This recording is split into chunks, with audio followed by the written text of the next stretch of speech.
बिस्मिल्लाहिर्रहमानिर्रहीम।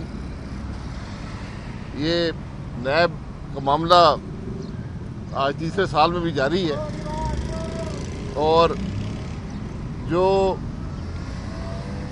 इस अदालत में होता है, जो तफ्तीश में होता है, हमने बार बार कहा है कि नैब के अंदर जब तफ्तीश हो और जब अदालतों में कार्रवाई हो तो यहाँ पर कैमरे लगाएं ताकि पूरा मुल्क देख सके कि कौन सा जुर्म हुआ है और किसने किया है और नैब की हकीकत क्या है। आज नैब की हकीकत बड़ी वाज़ेह है कि या आप मुल्क चलाएंगे या आप नैब चलाएंगे। जितना नुकसान नैब ने पाकिस्तान का किया है शायद ही कोई इदारा कर सका हो। ये एक बदनसीबी है इस मुल्क की, लेकिन एक वाज़ेह हकीकत है कि आज इस मुल्क को सबसे ज़्यादा नुकसान पहुंचाने वाला इदारा नैब है कि आज कोई सरकारी अफसर भी कोई फ़ैसला करने पे तैयार नहीं है। काबीना जो फैसले मर्जी करती रहे, अफसर उनको इम्प्लीमेंट नहीं करते। आज हम तो ये चाहते हैं और आप देखें कि इसी नैब के अंदर चीनी का मामला भी आएगा और सबको बरी ज़िम्मा करार दे दिया जाएगा। आज 2 साल से ज़्यादा हो गए, 2.5 साल होने लगे हैं। मुल्क में चीनी की कीमत बढ़ रही है, कमेटियाँ बनी हैं, कमीशन बने हैं, बड़े वादे हुए हैं, लेकिन आज भी पाकिस्तान के अवाम 110 की चीनी ले रहे हैं। 53 रुपये की चीनी 110 में बिक रही है। इसका कोई जिम्मेदार अभी तक पता नहीं चल सका, लेकिन कमीशन भी बड़े बने हैं, उनकी रिपोर्टें भी आई हैं और अब आप देखेंगे कि एक और तफ्तीश होगी नैब के ज़रिए या कोई कमेटी नई बनेगी और सब बरी ज़िम्मा हो जाएंगे। सिर्फ बरी ज़िम्मा नहीं होंगे तो पाकिस्तान के वो अवाम हैं जो 600 अरब रुपया से ज़ायद चीनी की मद में इन मुनाफाखोरों को दे चुके हैं और वो मुनाफाखोरी एक ईसीसी और काबीना के फैसले की वजह से हुई। ना काबीना से कोई पूछने वाला है, ना ईसीसी से कोई पूछने वाला है। यही मामला रिंग रोड का भी है। आप देखेंगे कि वहाँ भी कमेटी बनेगी, नैब की तफ्तीश होगी और सब बरी ज़िम्मा हो जाएंगे, क्योंकि ये एक हकीकत है कि जिनके नाम लिए जा रहे हैं, जो इस्तीफ़े दे रहे हैं, उनका इस मामले से कोई ताल्लुक नहीं है। उनको तो कुर्बानी का बकरा बनाकर जो असल मुजरिम है, जिन्होंने चोरी की है, उनको बचाने की कोशिश है। जो ब्रॉडशीट का मामला है आपके सामने, मैंने इसी जगह पर आपसे कहा था कि यहाँ कुछ नहीं होगा।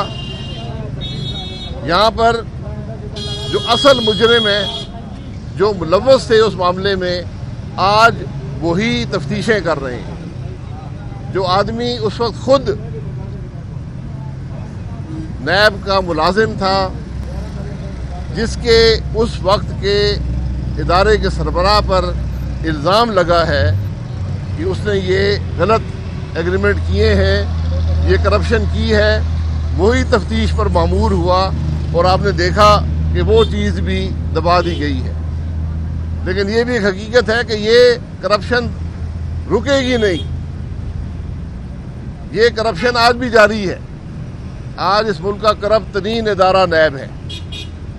आज नैब फैसले पैसे लेकर करता है, वरना ये मुमकिन कैसे है कि वजीर इस्तीफे देते हैं, मुशीर इस्तीफे देते हैं, स्पेशल असिस्टेंट इस्तीफे देते हैं, जिन पर इल्ज़ाम लगता है तफ्तीश आज तक 3 साल में नहीं हुई है। तो हमारा सवाल ये है कि आपने पूरा जोर लगा लिया, 3 साल से लगे हैं, एक करप्शन का मामला पाकिस्तान मुस्लिम लीग नून की हुकूमत का आपको नहीं मिला। आपकी अपनी हुकूमत के अरबों सैकड़ों अरब रुपए की करप्शन के मामले हर महीने अवाम के सामने एक नया स्कैंडल आता है और उस पर नैब कोई कार्रवाई नहीं कर सकता। ये आज नैब की हकीकत है।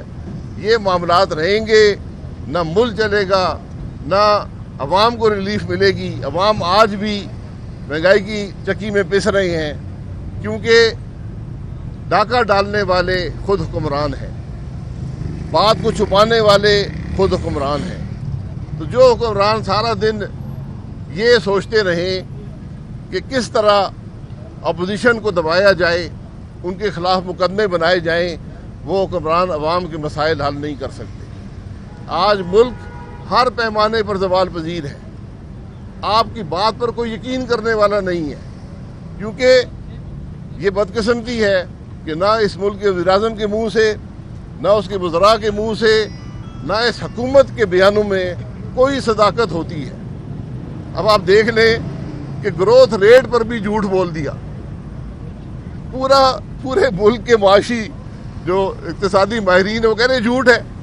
अब उन्होंने कह दिया जी, पहले भी यही बात हुई थी, कहा कि जी 3% ग्रोथ है, जब आई तो पता चला कि -1.5% थी। ये पुरानी बात नहीं है। तो 1.1 आध का फ़र्क हो सकता है, ये 4.5% का फ़र्क कैसे पड़ा था? अगर मुल्क में ग्रोथ 3.94% होती तो आज बेरोज़गारी ना होती, आज मुल्क के जो आमदन है उसमें कमी ना होती, आज मुल्क के अंदर महंगाई ना होती। ये बदनसीबी है कि आज झूठे हैं जो लोग इस मुल्क में हुक्मरान हैं। ये सबसे बड़ी बदनसीबी होती है मुल्क की कि इक़्तिदार में ऐसे लोग आ जाएं जिनको सच बोलना नसीब ना हो।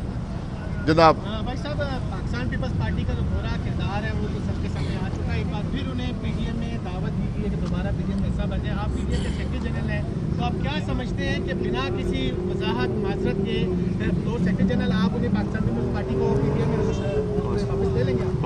देखिए, पीडीएम के अंदर कोई दावत पाकिस्तान पीपल्स पार्टी को नहीं दी गई।